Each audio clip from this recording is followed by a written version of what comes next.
Differentiability. Chapter का नाम है चैप्टर 5.1 में कंटिन्यूटी।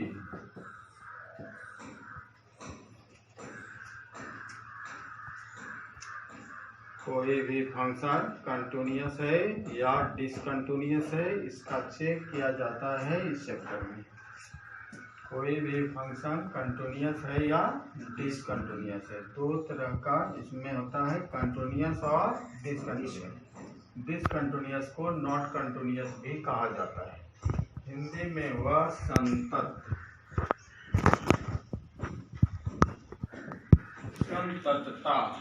जांच करना है, संततता, इसमें कंटिन्यूटी, संततता।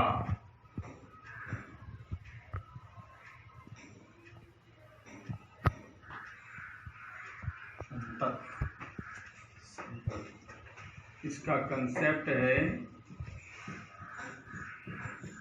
इस चैप्टर का कंटिन्यूटी का पहला है कि limit x tends to c fx बराबर fc, then fx is continuous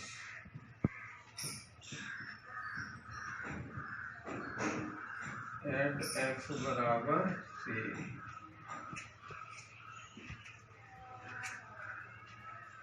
continuous at x बराबर c। यह नियम तभी लागू होता है जब fx दिया रहे और x का मान कोई भी कांस्टेंट दिया रहे। जैसे x बराबर c दिया हुआ है और fx का मान दिया गया है। अगर दोनों बराबर नहीं हो, limit x tends to c fx is not equal to fc, तब then fx is discontinuous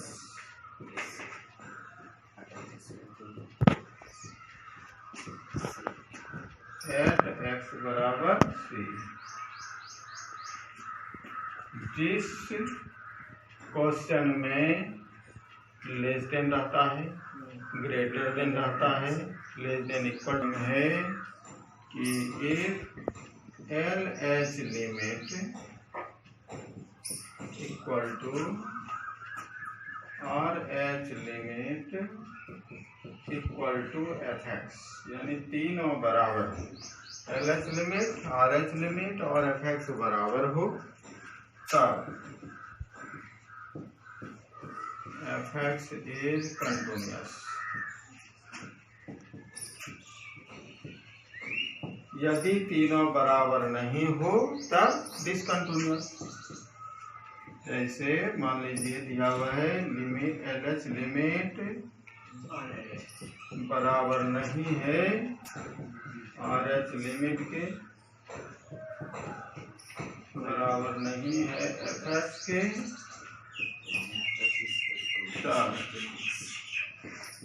fx is discontinuous।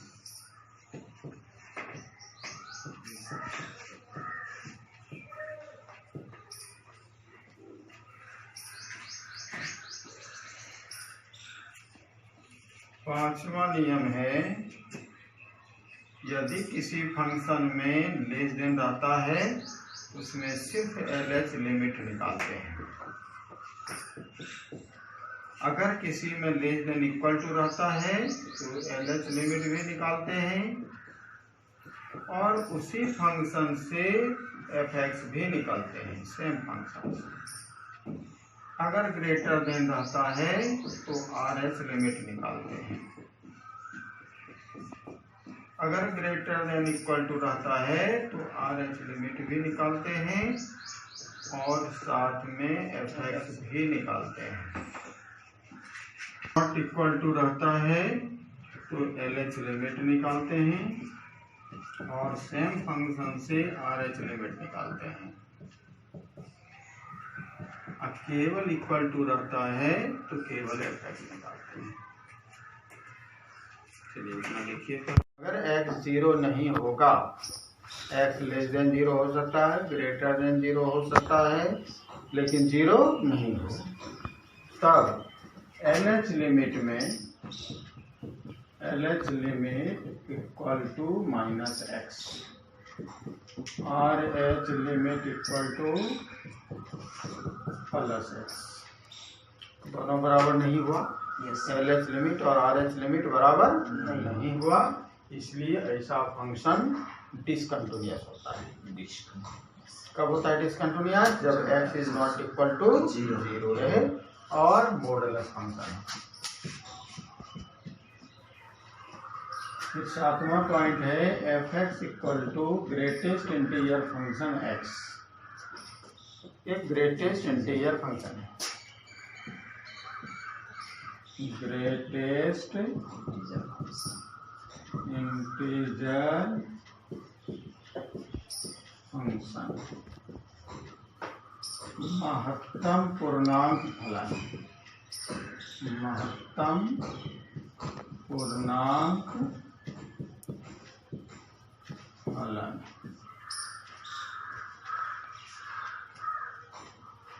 Greatest integer function क्या होता है?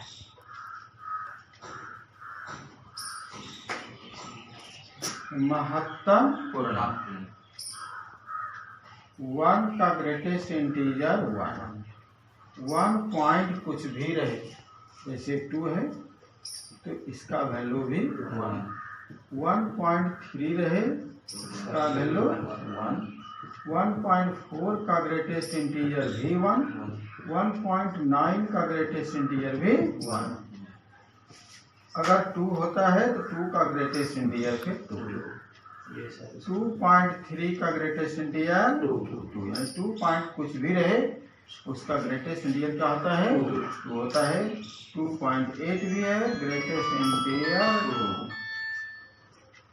फंक्शन में LH limit equal to x minus 1, RH limit में केवल x। LH limit is not equal to RH limit, इसलिए integer function भी discontinuous होता है। ग्रेटेस्ट इंटीजर फंक्शन डिसकंटिन्यूअस होता है। अब एग्जाम्पल लेते हैं। एग्जाम्पल 1।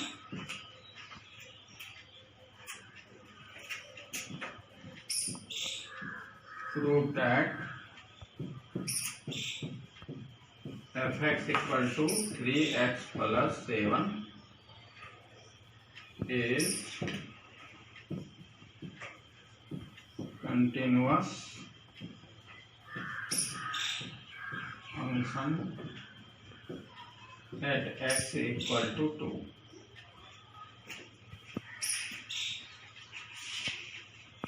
फर्स्ट कंसेप्ट पर बनेगा, क्योंकि fx दिया गया है, x का वैल्यू दिया गया है, c का मान 2 हुआ, fx का वैल्यू हुआ 3x प्लस 7 और प्रूव करना है कि यह फंक्शन कंटिन्यूअस है। इसमें सबसे पहले हम LH, इसमें सबसे पहले limit x tends to c fx निकालेंगे। c का वैल्यू बैठा देते हैं 2, fx का वैल्यू बैठाते हैं 3x plus 7, limit x tends to 2 3x plus 6x plus 7। x का वैल्यू 2 बैठा देंगे, x का वैल्यू c का वैल्यू 2 प्लस 7 रखे हैं, x का मान 2 रख दिए, सॉल्व कर दिए, 13 निकाला। ये fc निकाल रहे हैं, c का वैल्यू है 2, इसलिए डायरेक्ट fx में x के जगह 2 बैठाएंगे, 3 × 2 प्लस 7। 6 + 7 13, चूँकि limit x tends to c f(x) = fc, इसलिए f(x) इज कंटिन्यूअस।